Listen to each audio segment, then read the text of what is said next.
Hal mengerikan terjadi saat nenek mandi. Dia melihat perawat wanita tidak mengenakan bra di rumah setiap hari. Saat teringat bahwa wanita itu juga menyentuh tangan suaminya semalam, nenek semakin marah saat memikirkannya. Sambil Lawan masih membersihkan bak mandi, tiba-tiba dia menarik rambut perawat itu.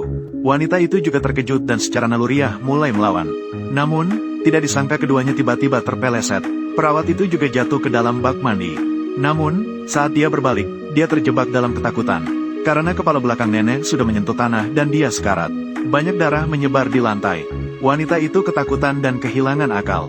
Kakinya lemas, dia hanya bisa merangkak ke ruang tamu. Kemudian, dengan tubuh bergetar, dia mencari telepon. Namun, saat dia berencana untuk menelepon nomor agen, layar tiba-tiba menampilkan panggilan dari penjara. Wanita itu sudah mempersiapkan diri sebelum mengangkat telepon.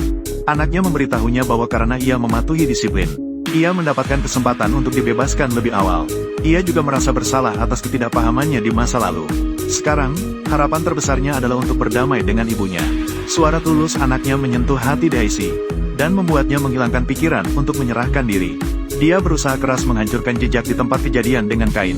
Namun, ada saat-saat ketika ia merasa bersalah. Bahkan ia akan membenci tindakannya sendiri. Namun, ketika memikirkan masa depan yang indah bersama anaknya, dia pun mengabaikan semua gangguan dan melanjutkan membersihkan tempat kejadian. Tak lama kemudian, kamar mandi kembali ke keadaan semula. Setelah itu, Daisy mencari selembar selimut untuk menangani tubuh wanita tua itu. Tiba-tiba, pintu depan dibuka dengan keras. Jantung Daisy hampir melompat keluar dari tenggorokannya. Untungnya, mata kakek itu bermasalah. Dia sama sekali tidak menyadari pemandangan mengerikan ini. Hingga dia masuk ke dalam ruangan. Daisy baru mengirimkan pesan kepadanya. Setelah mengetahui bahwa istrinya sudah mandi dan beristirahat, sang kakek baru meraba-raba bingkai pintu dan menuju ruang tamu. Namun, dia malah mendekati tubuh istrinya langkah demi langkah. Seketika itu membuat Daisy hampir tercekik karena ketakutan. Namun tiba-tiba sang kakek berhenti dan berpikir sejenak. Dia berbalik hanya beberapa sentimeter dari istrinya. Daisy akhirnya terhindar dari pengungkapan. Saat sang kakek menuju ke kamar mandi, dia dengan cepat menyeret tubuh wanita tua itu ke dalam rumah. Daisy terus berpura-pura tenang melayani sang kakek. Kemudian dia sekali lagi menekankan bahwa istrinya sudah beristirahat. Sang kakek sangat menyadari apa yang dilakukan istrinya terhadap Daisy, karena sangat sedikit orang yang mau melayani pasien Alzheimer. Kemudian sang kakek kembali mengungkapkan isi hatinya, menyatakan bahwa dia juga malang menderita penyakit ini. Saat ini, harapan terbesar adalah agar pasangan suami istri pergi ke panti jompo. Ini adalah pembebasan bagi siapapun. Kata-kata ini membuat Daisy merasa sangat bersalah dan mengeluarkan air mata. Namun, setelah keadaan mencapai titik ini, tidak ada jalan kembali. Dari sudut pandang ibu, Daisy pasti ingin hidup bersama putranya. Jadi, dia meminta maaf kepada wanita tua itu dibawa ke kegelapan malam. Kemudian, dia dengan diam-diam membawa tubuh itu. Dia membawanya ke tempat tinggalnya. Tempat ini bahkan tidak memiliki sedikit pun rasa rumah. Paling-paling, bisa dibilang itu adalah gubuk yang sangat sederhana. Dia membuka pintu lemari dan membuang semua pakaian. Daisy tidak memiliki pengalaman sama sekali dalam menyembunyikan tubuh. Setelah berpikir panjang, satu-satunya ide adalah memasukkan wanita tua itu ke dalam lemari. Untuk berjaga-jaga, dia mengunci pintu utama. Mengingat bahwa paman mungkin curiga, Daisy pergi ke panti jompo sangat pagi. Dia membawa pulang ibunya yang menderita Alzheimer, bersiap menggunakan ibu sebagai istri tua untuk menipu.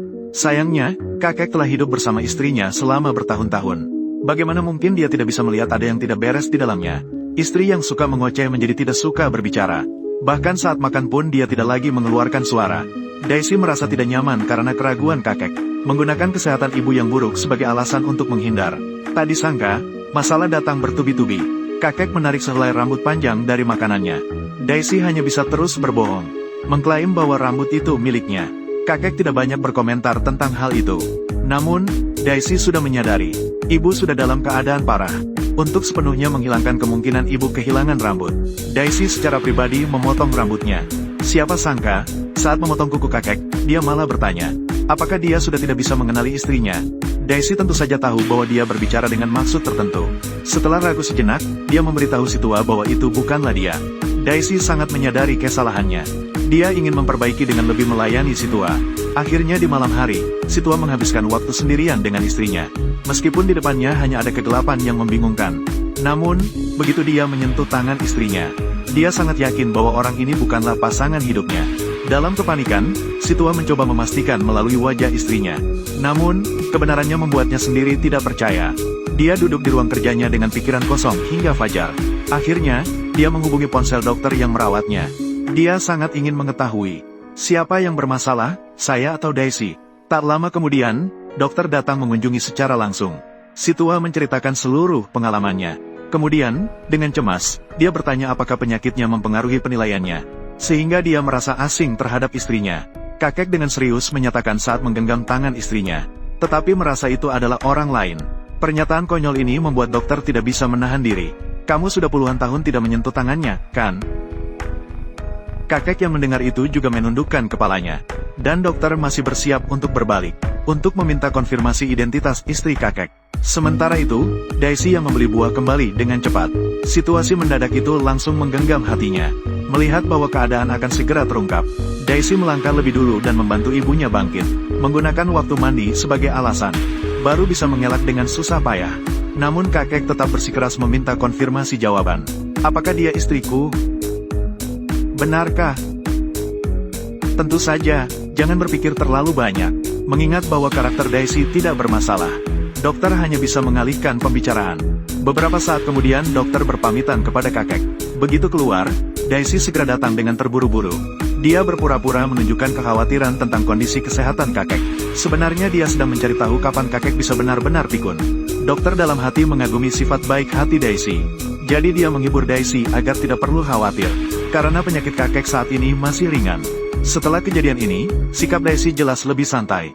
Hanya saja rasa bersalah di dalam hatinya selalu ada. Dia hanya bisa berusaha sebaik mungkin untuk merawat kedua orang tua itu. Namun hari-hari yang tenang tidak bertahan lama. Tiba-tiba terganggu oleh kecelakaan yang tidak terduga. Kakek menyadari bahwa penyakit pikunnya semakin parah. Dia takut masa depannya akan mengikuti jejak istrinya. Tidak hanya tidak bisa mengenali anggota keluarga manapun, terkadang dia tidak bisa mengendalikan diri dan bisa melukai orang lain. Kakek yang baik hati tidak ingin terus-menerus menghambat Daisy. Setelah banyak keraguan, dia tetap mengulurkan tangan ke leher istrinya. Setelah itu, dia masuk ke kamar mandi dengan kehilangan semangat. Dia mengakhiri hidupnya sendiri.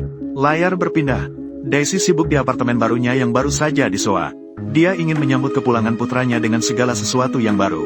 Namun, dia sama sekali tidak menyangka putranya sudah bebas lebih awal, dan berkumpul dengan sekelompok teman yang buruk. Sekelompok orang itu dengan jelas menuju rumah lama Daisy. Setelah merusak dinding rumah, mereka langsung masuk. Begitu putranya masuk, dia langsung memperhatikan pintu lemari yang terkunci. Dia menduga di dalam lemari pasti ada sesuatu yang luar biasa. Dia yang sebelumnya dipenjara karena mencuri. Sifat alaminya seketika terbangun. Namun, dia mencoba berbagai kombinasi kunci tetapi tidak bisa membukanya. Teman-temannya yang menyerbu sangat yakin bahwa barang di dalam bisa membuat mereka kaya. Namun, tidak ada yang menduga semua orang akan menghadapi mimpi buruk seperti neraka. Putranya akhirnya memilih tanggal lahirnya sebagai kata sandi. Kali ini jawabannya benar. Namun, saat semua orang terjebak dalam fantasi kekayaan, pintu besar di belakang mengeluarkan suara. Orang-orang yang panik dengan cepat mencari tempat untuk bersembunyi. Pintu terbuka dan memperlihatkan wajah ibu anak laki-laki itu. Dia mengangkat seember bensin dan dengan gila mencurahkannya ke atas lemari. Dia tidak ingin tempat ini terus menyimpan kenangan anaknya. Anaknya harus memulai dari awal di tempat yang baru. Hingga saat ini mereka masih tidak tahu bahaya sedang mendekat. Daisy berdiri di pintu dengan ragu-ragu untuk waktu yang lama. Ini adalah tempat tinggal awalnya, dan juga tempat untuk mengucapkan selamat tinggal dan menyambut harapan. Akhirnya Daisy menyalakan pemantik api. Ini akan berarti tempat yang jahat akan dibakar habis. Dan ini juga menjadi jerami terakhir yang menghancurkannya. Sementara itu, dokter mengunjungi rumah orang tua itu. Namun, di pintu besar itu ada sebuah catatan. Di atasnya adalah satu-satunya kelembutan terakhir dari orang tua itu kepada Daisy. Dia hanya ingin Daisy memberitahu agen tersebut. Nilai-nilai yang disampaikan oleh film ini sangat negatif. Demi anaknya, Daisy bekerja keras di beberapa pekerjaan. Dia bahkan menjual jiwanya untuk mendapatkan uang tambahan. Wanita tua yang sakit itu merasa tidak baik. Akibatnya, dia mengorbankan nyawanya sendiri. Sementara itu, Daisy mendambakan kehidupan normal bersama putranya, sehingga satu jalan berujung pada kegelapan. Namun, semua ini pada